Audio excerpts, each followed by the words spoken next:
Bonsoir à tous, merci de nous rejoindre dans cette émission spéciale entièrement consacrée au 7e art, ce que nous ne maîtrisons pas avec Romy, mais Festival du cinéma de la foi oblige, nous recevons Delphine Ollier, qu'on ne présente plus parce qu'elle présente ce festival depuis 16 ans déjà, un festival qui continue à gagner en brillance, tout comme vous, Delphine.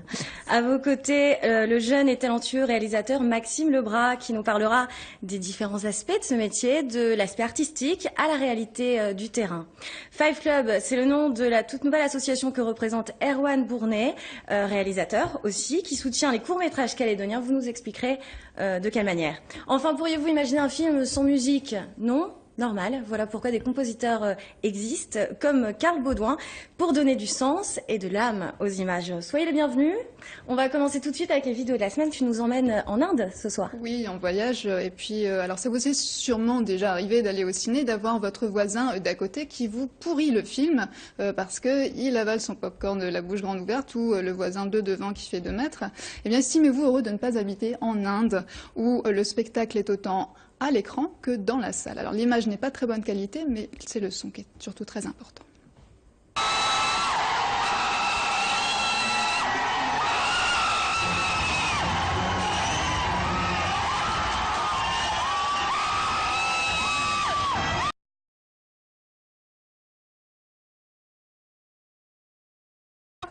On n'atteint pas les sommets hollywoodiens, mais c'est pas mal quand même. Et il y a aussi des films à plus petit budget comme The Lunchbox, qu'on a vu sur nos écrans récemment et qui a été un gros succès dans le monde entier.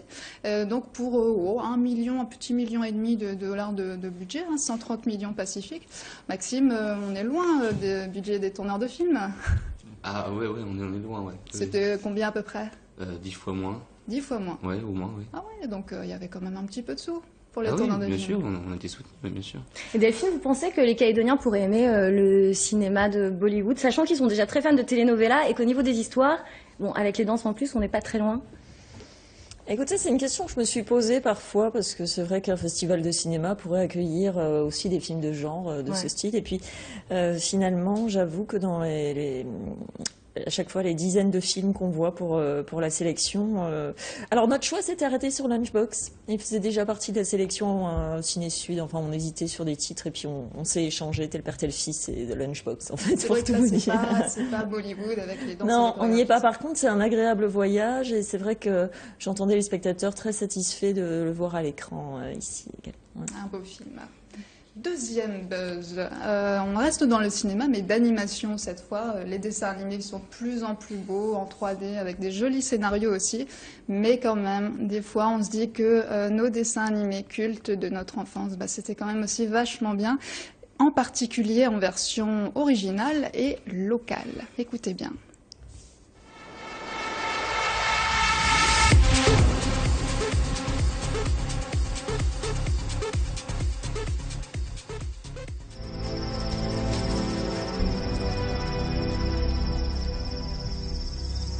L'enculé.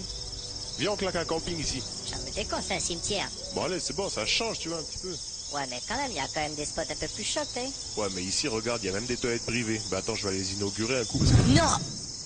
Mon gars, je viens d'expulser un carré de crevettes pas frais que j'ai mangé hier et franchement, je te conseille pas de passer après moi derrière les toilettes parce que c'est Tchernobyl. Alors, c'est pour ça que tu ressembles à un zombie. Eh, fais pas le malin, chaton, j'en ai tué pour moins que ça, alors fais gaffe à comment tu me parles parce que je vais tout dire à ton père ce qui se passe entre Rafiki et toi. Je m'en fous, j'ai bientôt 18 ans. Et quand j'aurai 18 ans, ça veut dire que je suis majeur.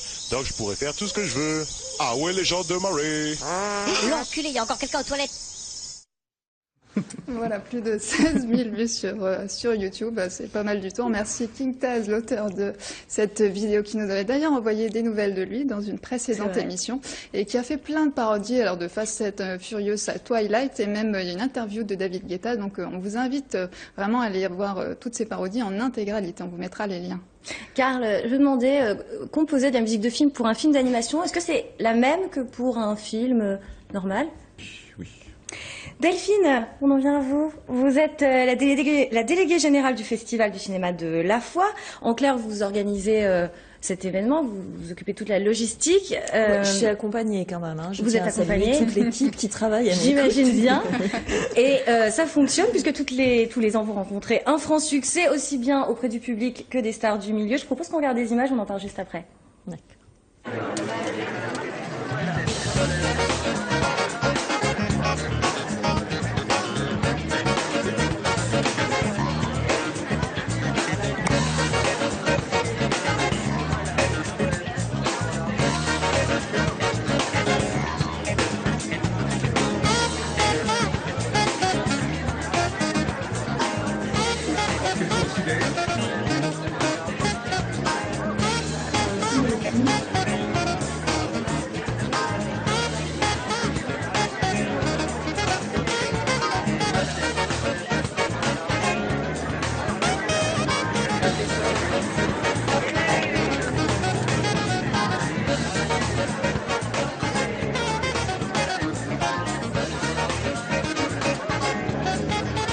Erwan, vous vous souvenez de vos premières images?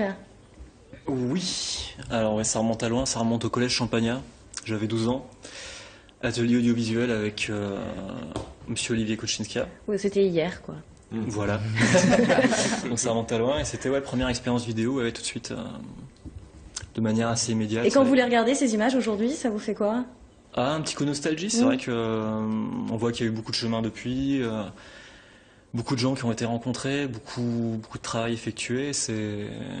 Je l'ai revu il n'y a pas si longtemps et c'est vrai que c'est sympa de voir que ça continue de ce côté-là. Ouais. Et Karl, vous, votre première composition, racontez-nous, c'était pour qui? Une amoureuse peut-être? Non, c'était pour se défouler. C'était à la maison, j'allais voir les copains du quartier. J'ai dit allez, on va faire le groupe. J'ai dit on va faire le groupe. Et donc on allait à la maison quand mes parents étaient partis, puis on prenait ce qu'on trouvait et puis on s'est. Donc en tout cas, c'est sûr, c'est de Jean-Pierre Jeunet, le premier parrain de La Foi, et c'est son premier film en 3D. Erwan, pour ou contre la 3D? Je pense que c'est vraiment une question de goût. Personnellement, je suis pas fan, mais ça n'engage que moi. C'est un avis personnel. Après, ce qui est bien, c'est effectivement ça apporte de la profondeur de champ, on peut avoir des effets sympas. Après, selon les films, c'est plus ou moins justifié. Ce serait le petit reproche que je ferais. On a tendance à le mettre un petit peu à toutes les sauces. Dans certains films, quand même, c'est bien fait. Après, je pense que c'est une question de goût. Il y en a, ça peut abîmer les yeux, ça peut... je pense que ça dépend des gens aussi, quoi. Allez, petite parenthèse humoristique. Qui dit cinéma dit acteur et qui dit acteur dit casting. Un rituel nécessaire mais un peu cruel et très souvent ingrat, comme nous le démontrent Sam Kaji et Marité Siwen.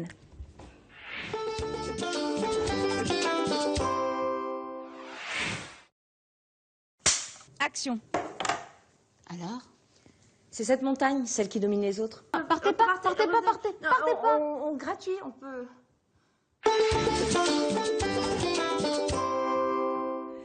Erwan, j'imagine que vous auditionnez souvent des comédiens. Est-ce que vous prenez plaisir à le faire?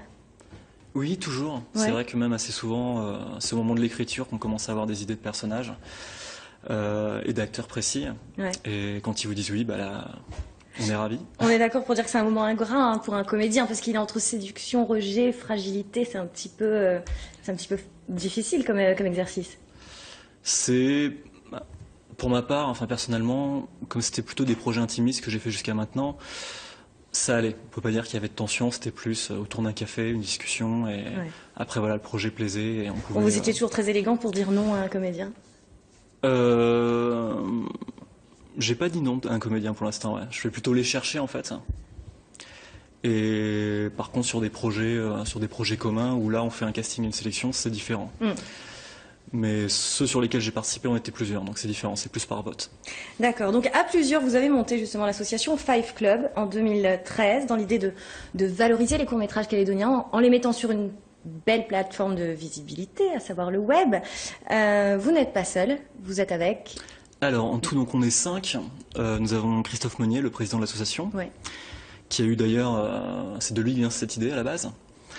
Nous avons Manuela Ginestre, Lucas Génaf, Fabien Dubedou et moi-même. Donc, Five Club en action, regarde ce que ça donne. Allez, c'est parti.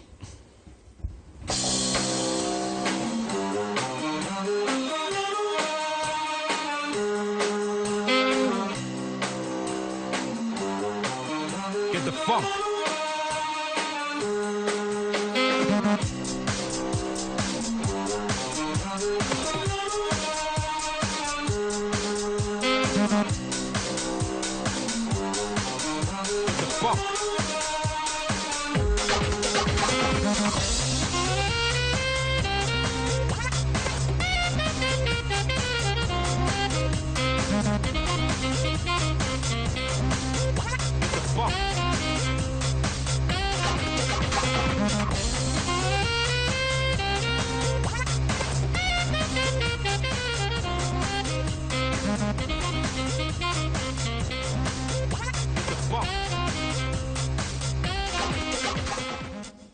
Vous étiez en préparation de quoi là? Parce qu'on voyait des maquillages un petit peu spectaculaires. Alors en fait, deux choses, pour être précis. Il y avait dans la deuxième partie un making-of d'un teaser qu'on a fait pour présenter l'association.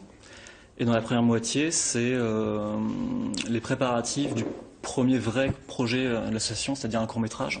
Voilà, avec les muses de Maxime, donc, on a vu. Voilà, effectivement, on plaisante. Alors, expliquez-nous, quelle ambition a votre association?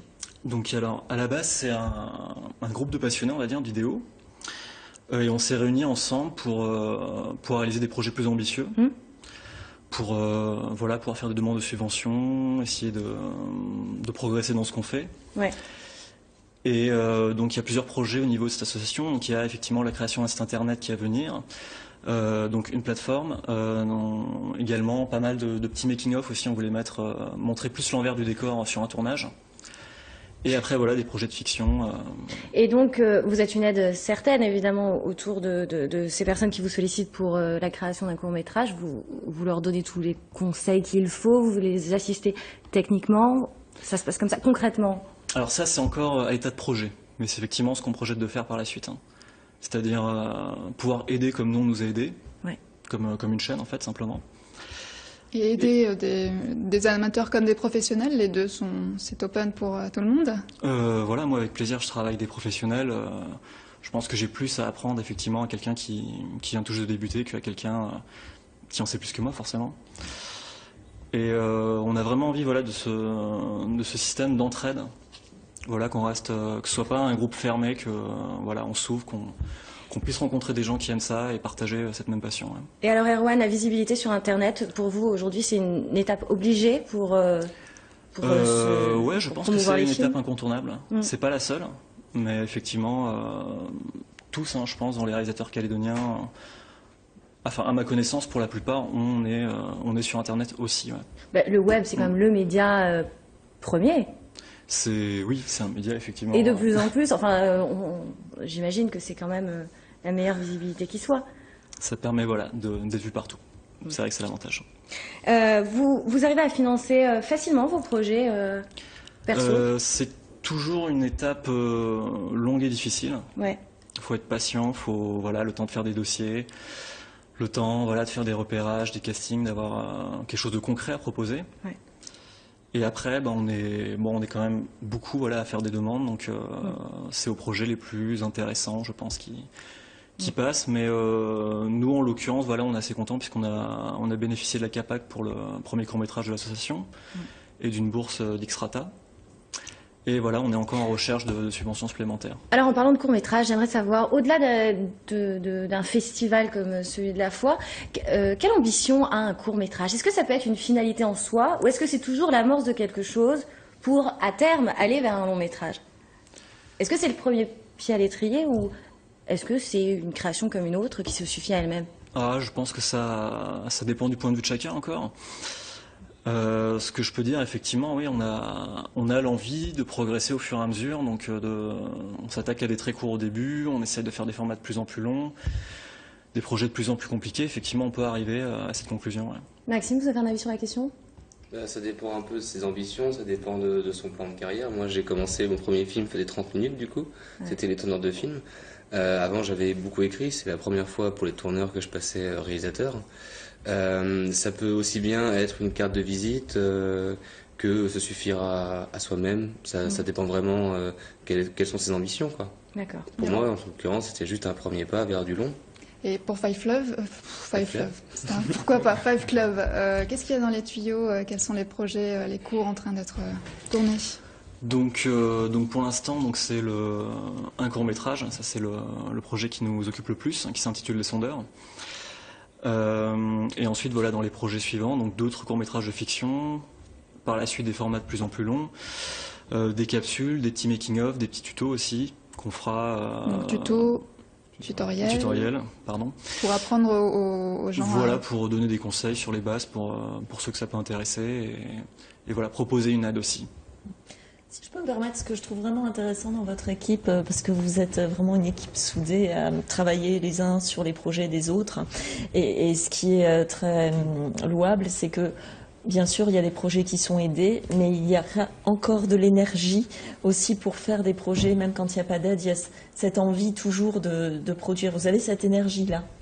Oui, on l'a conservée. Je tiens à le saluer parce que c'est pas évident de donner autant de temps, autant d'énergie. Je vois par exemple ce week-end là, donc il y avait encore un tournage et vous n'arrêtez pas.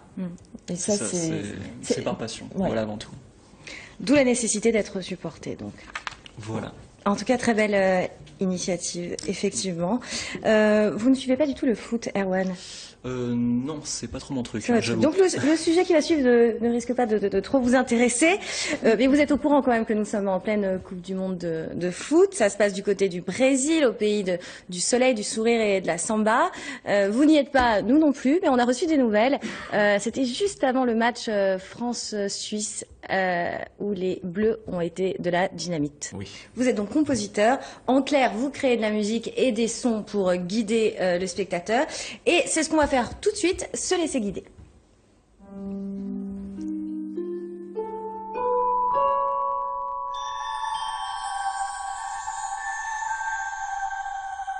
Au festival qui récompense la musique, des cours qui sont présentés.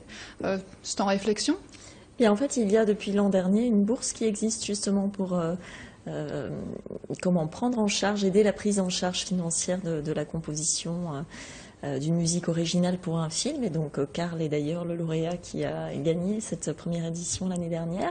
Et la bourse qui est soutenue par Glencore a été lancée là, le 27 juin, le jour de l'ouverture du festival. Donc vous pouvez bien sûr vous inscrire. Tous les réalisateurs qui ont un projet pour lesquels ils sollicitent un compositeur peuvent participer à cette bourse. Bon, autant pour moi, je ne savais pas. Merci. C'est une belle initiative, mais c'est vrai que ça intervient avant le film en fin de compte. Hein, c'est ça, c'est pas un prix qui vient après pour dire que la musique aussi.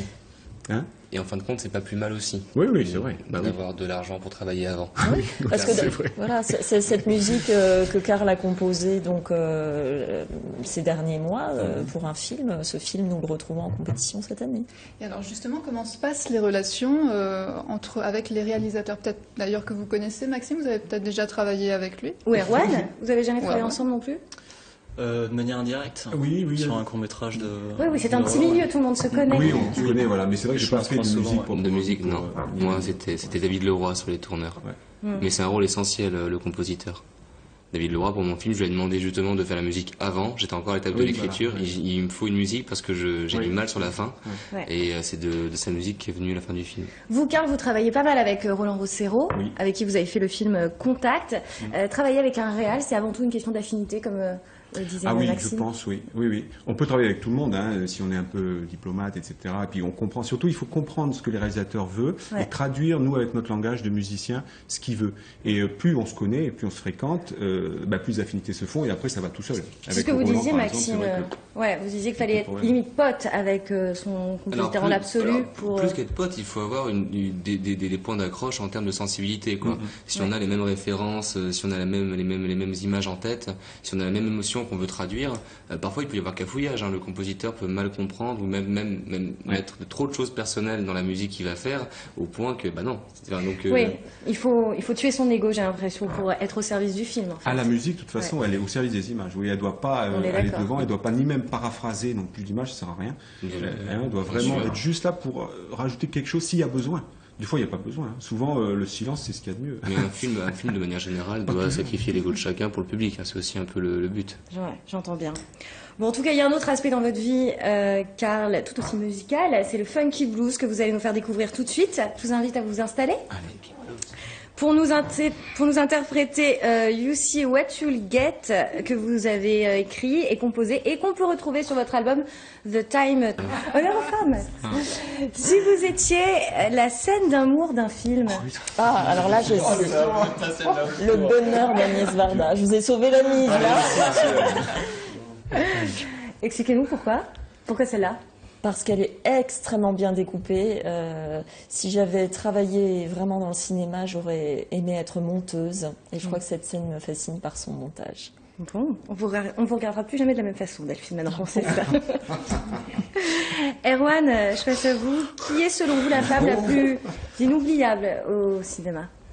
Ah, c'est dur. Il faut en choisir une. Hein. C'est dur, il y en a tellement. J'ai le droit à un joker ou... Non, j'ai pas le droit à un joker. Vous avez le droit d'en citer 2 si vous voulez. Je vais gailler. Ce serait facile.